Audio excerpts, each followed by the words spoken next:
Belly fat that showed up after menopause and won't budge no matter how little you eat, plus afternoon energy crashes and cravings that hit hard at night.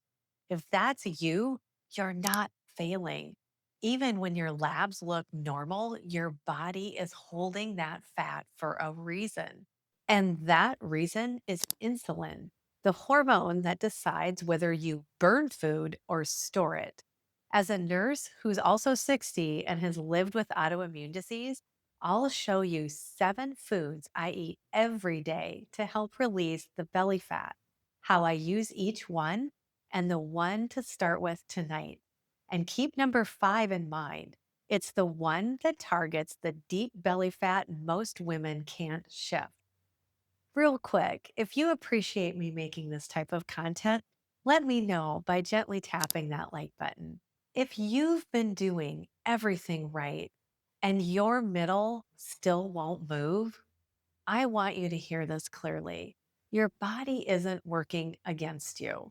When estrogen drops in menopause, you lose one of the hormones that kept you sensitive to insulin, the hormone that decides whether you burn food for energy or you store it as fat. So your cells listen to insulin less, and more of what you eat gets stored around your middle, especially deep in your belly.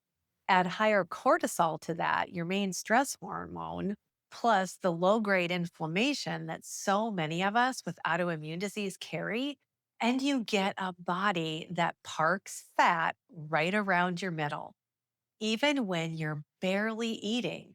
So, this isn't a willpower problem at all. It's a signaling problem. And every food on this list sends a signal that helps to fix it. Number 1 is Ceylon cinnamon, sometimes called the true cinnamon, not the cassia kind in most grocery stores. Cinnamon isn't only a flavor. In trials on people with blood sugar trouble, it modestly helped the body respond to insulin. So blood sugar rises more gently after a meal. Gentler blood sugar rises means fewer of the spikes that tell your body to store that fat. Number 2 is broccoli sprouts. The little 3-day old sprouts, or any cruciferous vegetable if sprouts aren't your thing. They're the richest source of a compound called sulforaphane. In one clinical trial, sulforaphane lowered how much sugar the liver releases into the blood, which improves blood sugar control. It also switches on a pathway in your cells called NRF2, your body's own antioxidant and anti inflammatory system.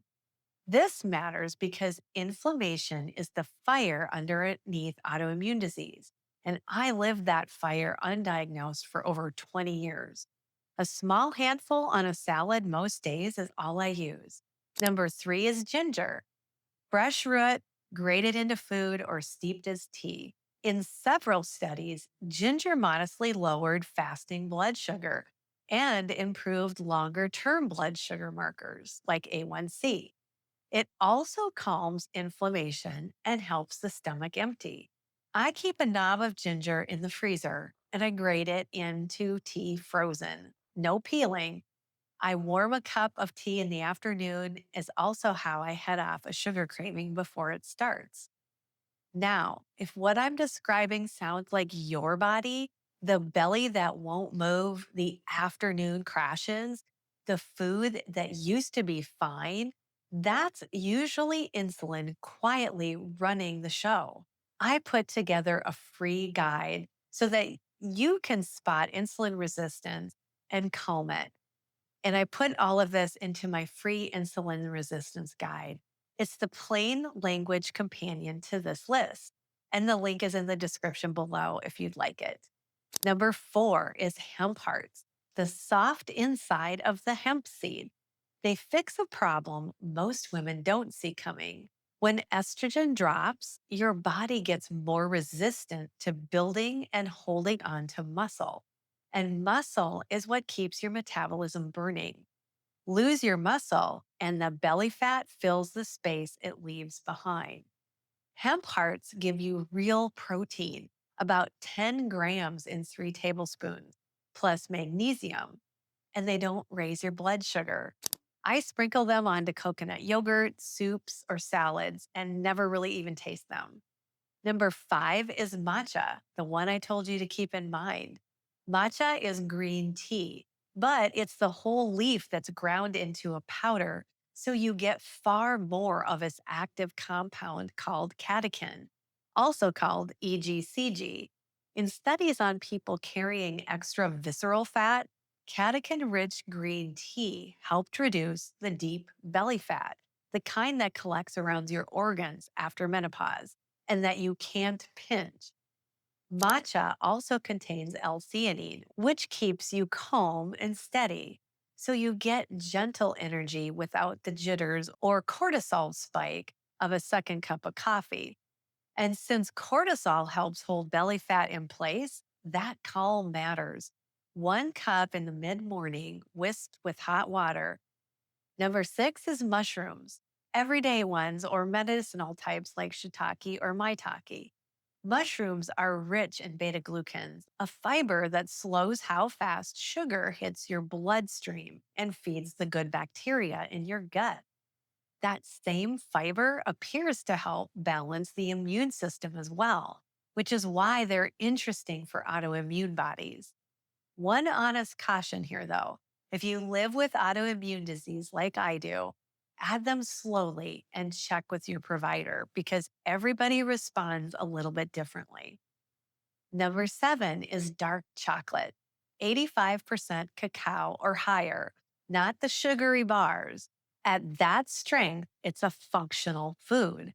Cacao is high in magnesium, a mineral that so many of us over 50 run low on. And magnesium helps your body use insulin and settle your nervous system. Cacao's flavonols, its natural plant compounds, have modestly improved insulin sensitivity in trials. A square or two after dinner ends the meal and quiets the sweet cravings that often undoes a whole day of good eating. I have a couple most nights, and I don't feel one bit guilty doing that. Here's the mistake that I made for years, though. I'd hear about one food or a supplement, and I'd pin all of my hope on that one thing. But no single food is a magic bullet.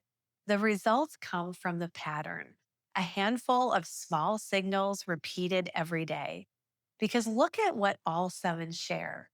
Everyone helps keep the blood sugar steady and your insulin calm, and several quiet the inflammation underneath of that. After menopause, steady insulin is what tells your body it's finally safe to let go of that fat around your middle. That's why eating less can backfire, while eating these foods can help. You're not shrinking your body by force. You're giving it the signal that it's been waiting for. And if you only change one thing tonight, make it the cinnamon. It's the easiest to start with, and it goes to work at your very next meal. So tell me in the comments below, which of these 7 foods are you going to add to your shopping cart first? If this helped you connect the dots, tap like and subscribe so that another woman who's been told to just eat less can find it. So, you just saw the 7 foods that keep your blood sugar steady and take the pressure off of your midsection. The real question underneath all of it is what to do when insulin is the one running the show. There's one plant compound that I've used and that works on the same insulin pathway. Some people call it nature's answer to the weight loss shot, but most are taking it the wrong way. I broke down exactly what it is and how to take it properly in the video right here. So watch that one next, and everything on this list will work even better. Your body isn't broken, it's burden.